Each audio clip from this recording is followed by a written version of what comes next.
Hello and welcome again to Volunteer Week. Today we are speaking with Jim Merzetti in Riverview. Jim, how are you this morning? Very well, Eric. How are you? Very well, not very fine, thank you. And I see that you were in your shop. Now that's an interesting story.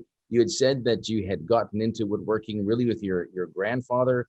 There was a bit of a hiatus in the late 80s. You kind of got back into it, but things really changed for you about 10 years ago when you took your double garage and made it into a shop that didn't have room for even a bicycle.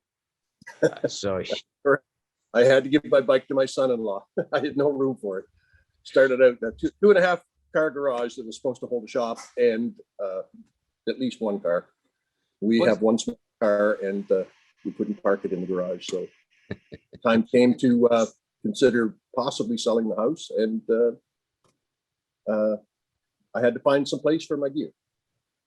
So you were looking for a place for your gear. Like I said, you wanted to downsize, which a lot of people are doing these days. And but you were very fortuitous in the place that you found. Tell us about that. Yeah, I got an email from Ash Aerosmith, who's a recreational worker for the town of Riverview, Parks and Rec Department. And he sent out an email to seniors. I got them regularly. Some interested my wife, some interested me. This one didn't particularly interest me, but I just replied back and said, hey, would you be interested in helping me start a seniors woodworking club?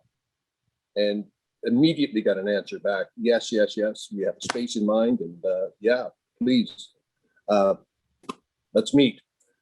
So I had spoken on the golf course with a longtime friend, a retired contractor, Rod McLeod, about the lack of a woodworking club in the greater Moncton area. He belonged to one in Bradenton, where he wintered vacation. And so we talked about it a bit, and this came to mind one day when I was speaking to my wife about the fact that we might have to, if we were going to sell the house, looking at markets getting hot, we might consider what we were going to do with all my gear to clear out the garage to make the house more presentable. And it just occurred to me, boom, we could do, as long as I can use the equipment, I don't need to own it. I could give it to the club, and we could maybe get a club started.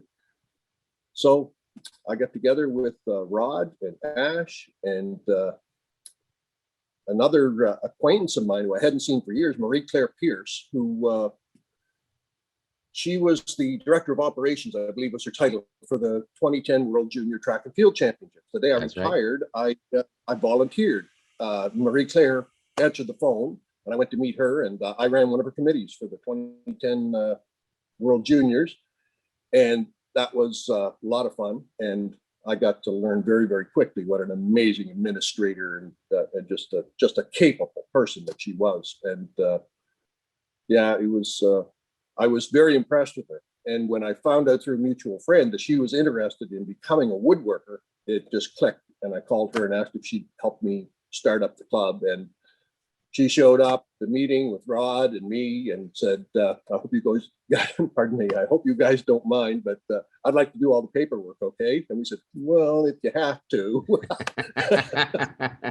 And she was just instrumental. She's dealt with all the local, provincial, and federal government applying for grants and doing the Constitution and the bylaws. And Rod can build and fix anything. So I had the idea to get it going, the sort of the spark. The town of Riverview, huge partner. They have been so helpful. And it just sort of all came together. I'm just surrounded by people that are just so capable and so giving. And it's just wonderful to work with great volunteers like that. So you're in the town of Riverview. You're in their old what is it? Their old, not maintenance shed. Their old what is it? Building. Carpentry shop. Sorry, they call it the carpentry shop, I believe. That's right across from the rink on Biggs Drive, the bottom of Biggs Drive, across from Byron Dobson Arena. An old big brown metal. It's about 1,900 square feet of floor space, I think, plus a loft. And yeah, it's provided to us by the town. The space is provided, utilities are provided, and yeah, it's great. They've been very, very helpful. I can't say enough about. It seems like a perfect situation. And they've got an empty building, and you've got places you need to put your woodworking equipment. So your club, obviously, I'm sure, started at about, well, how many members did you have when you first started? Well, the three of us, we started, I think we had our first meeting the first week of May. We talked on the phone a bit, and we got together early May, had a couple of meetings, and we met with the town when we were a bit prepared. And I got a list of woodworkers from a few woodworker acquaintances that I had. And I started contacting people. And in October, we were like starting up the building, moving equipment in, and then I called more members to help with that. And we started with a base of probably around 10 members then. And then in November, then we started actively taking memberships. People had friends that they wanted to recommend. And it was basically word of mouth until a few weeks ago, when our website was ready and we were up and running, and felt that we were ready for an increase in our membership. And we were at that point, we were at 44. Then we had an interview with the newspaper, and I think we went to 55 members after that. And then a week or two later, just a couple of weeks ago, Marie Claire did an interview on CBC TV, and that was huge. It was an onslaught after that. All of us have been pretty busy since that happened. We're at 97 members right now, and we're going to cut the membership off at 100 until COVID's behind us, just so that we need to our capacity in the shop is 10 because of COVID. We could take more than that, but because of COVID, so we want to wait till that's behind us, till the vaccines are done. So probably in September we'll open up membership again, and we're kicking around the idea of maybe 150 for a maximum. Anyway, we're astounded by the success. It's just really a wonderful thing. We're really, really enjoying it. Well, that must mean a lot for you to be able to see the people who are able to come in and what they get out of it. Oh, I'm blown away. We have people that are artists with wood that are coming in here. I'm surrounded all the time by just tremendously talented people. It's wonderful to watch. We had some people that come in. One person said to me, I don't have much experience. He said, well, what experience do you have? He said, well, I bought a router 2 years ago. That's about it.